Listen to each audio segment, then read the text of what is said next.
A gray Plymouth sedan pulled into space C-47, directly behind a silver Datsun where Sarah Mitchell was loading textbooks into her trunk. 3 blocks away, a detective had been building a case for 6 months. He had 3 arrests, he had no convictions. He had no idea that in 180 seconds, what he couldn't prove would be undone by a man he didn't know existed. The story is still told in the martial arts circles that knew Chuck Norris in those days, not as a legend yet, but as something more dangerous than legend. A man whose presence in the wrong place at the right time would change the trajectory of at least 7 women's lives in the criminal record of one man who believed he was untouchable. Marcus Vailland had made 47 arrests disappear. Not from the system, from memory, from will, from the kind of certainty that comes when you operate for 8 years without a single conviction sticking, without a single witness testifying against you, without a single girl pressing charges once she understood the cost.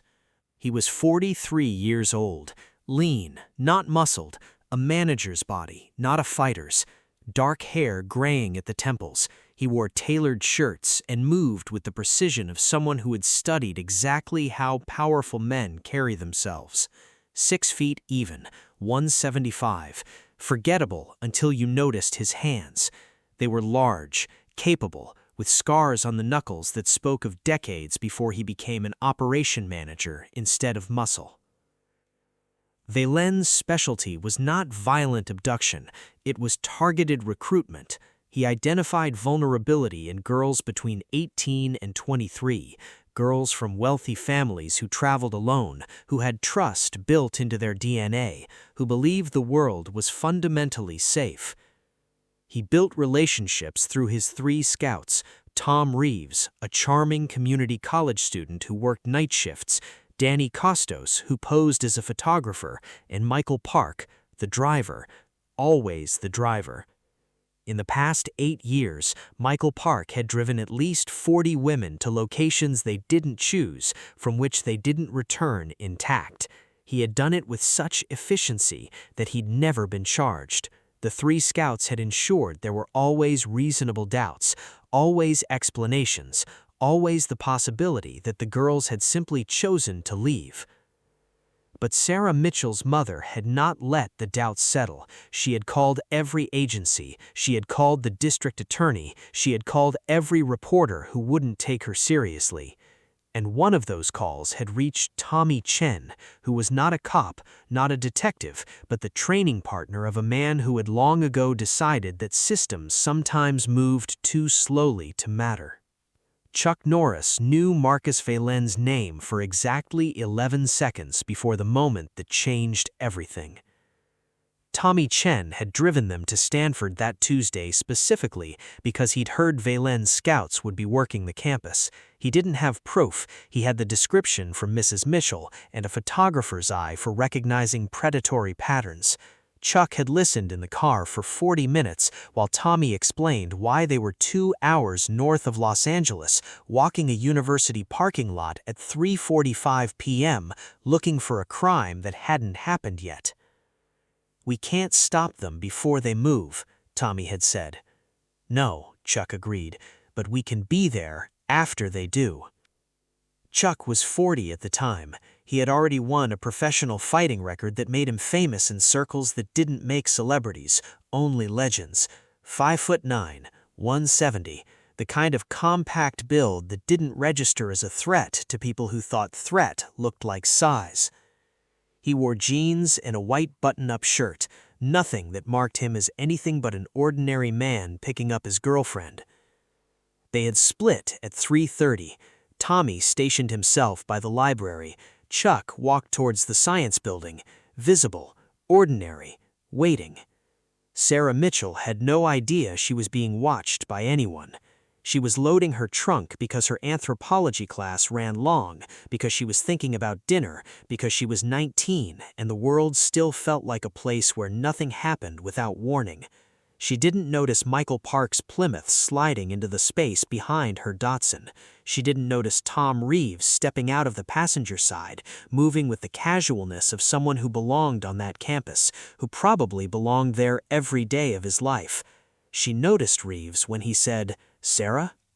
She turned because her name was called by someone she almost recognized, someone whose face fit into the category of, "I've seen you around," which was the entire mechanism that made the three scouts effective. "I'm Tom. I met at the coffee place on El Camino 2 weeks ago?"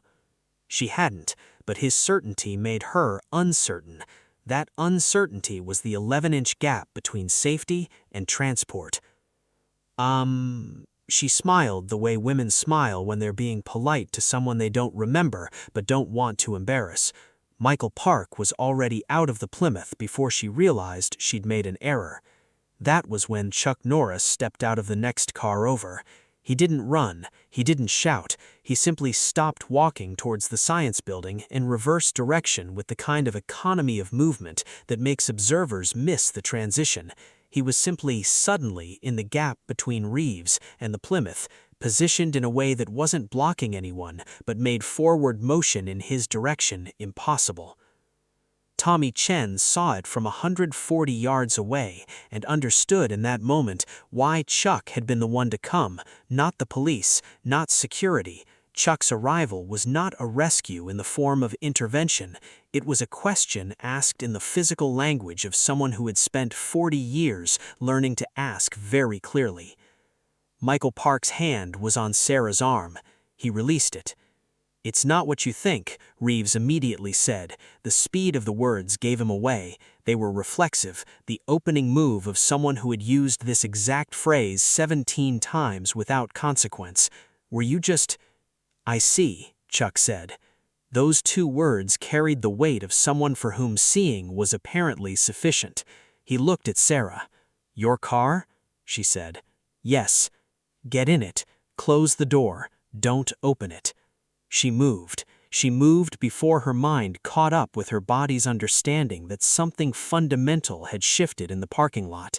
She moved before Reeves could speak again, before Park could make the calculation of whether 3-to-1 odds meant anything against a man who had just entered the situation with such absolute certainty of his own positioning.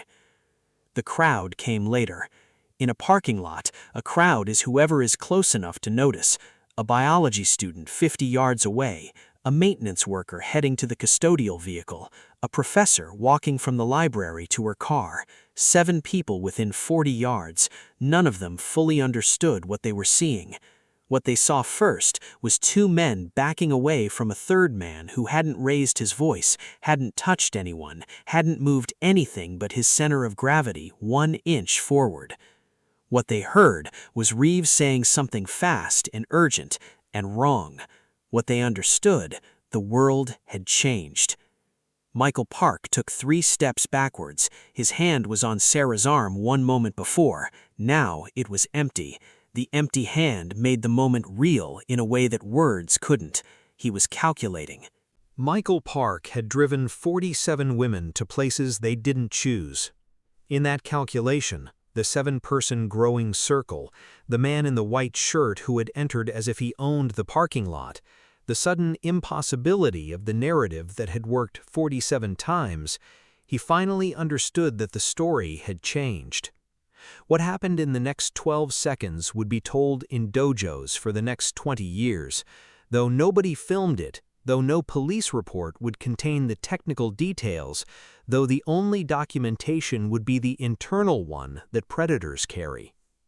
Reeves made the choice first. He moved left, angling toward the Plymouth. Park followed 1/2 step behind. The synchronization was professional, practiced. They'd done coordinated retreats before. But they'd never done them against Chuck Norris. He didn't charge. He didn't close distance. Instead, he simply shifted his weight, and in that shift, every angle they'd calculated for escape rerouted itself through him. The shift was so precise, so economical, that the gathered students didn't see the technique. They saw only the result. two men who had been advancing into their own escape route suddenly statued, frozen by the understanding that moving in either direction would result in contact they couldn't afford. "Walk," Chuck said. Not to them, to Sarah, still holding her car keys. She walked. Reeves and Park didn't move until Sarah had her driver's side door fully open. Then, with the coordination that 8 years of predation had taught them, they reversed course, moving at a pace that suggested they'd simply decided on a better location, retreated to the Plymouth, and drove north without exceeding the speed limit. The 7 witnesses stood in the parking lot. One of them was Mrs. Sarah Mitchell's teaching assistant. She would call the police. She would file a report. She would provide a description of the man in the white shirt, which would not lead anywhere, because that man had not technically committed a crime, had not touched anyone, had simply been present in a parking lot at the correct moment, radiating the kind of certainty that makes predators reassess their plans. Tommy Chen reached Chuck 30 seconds after the Plymouth cleared the parking lot. "You okay?" Chuck asked him. "Did you?" Tommy didn't finish. He already knew the answer. The absence of violence was the answer. The way the two men had simply understood, without being told, that their entire operation had a new problem. "Let's go," Chuck said. They drove back to Los Angeles in silence, except for the radio.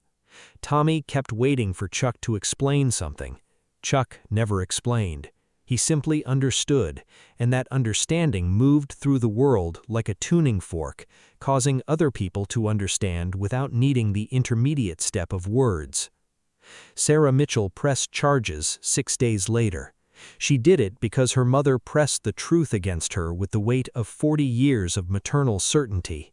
She did it because Tom Reeves's name was actually Tom Reeves, and he'd made a mistake by using his real name with someone he couldn't fully control.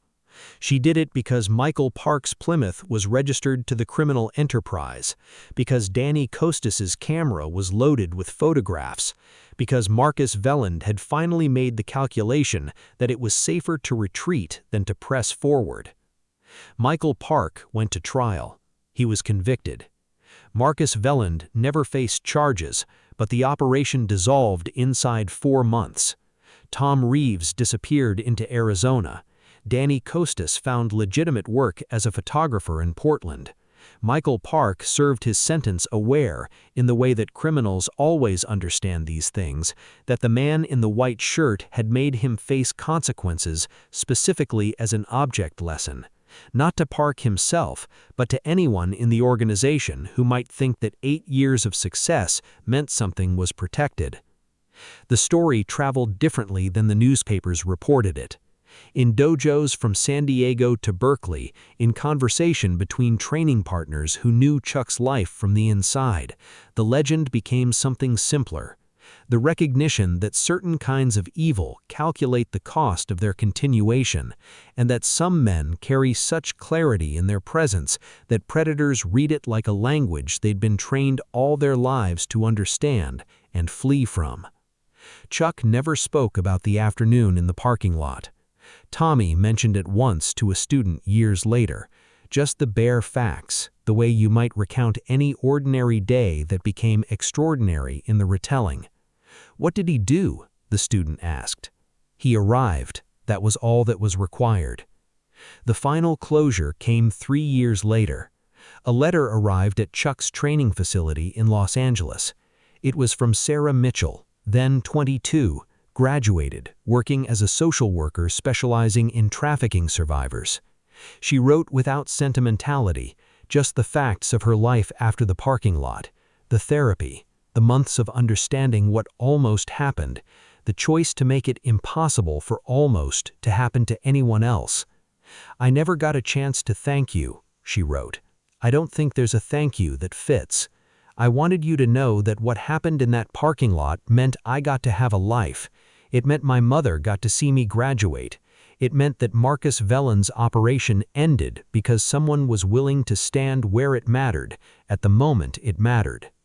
Chuck read the letter once. He kept it in a drawer. He never answered it. But from that day forward, Every woman who trained at his facility, every single one, he made certain they understood something that most martial arts teachers never taught, that technique was never the point.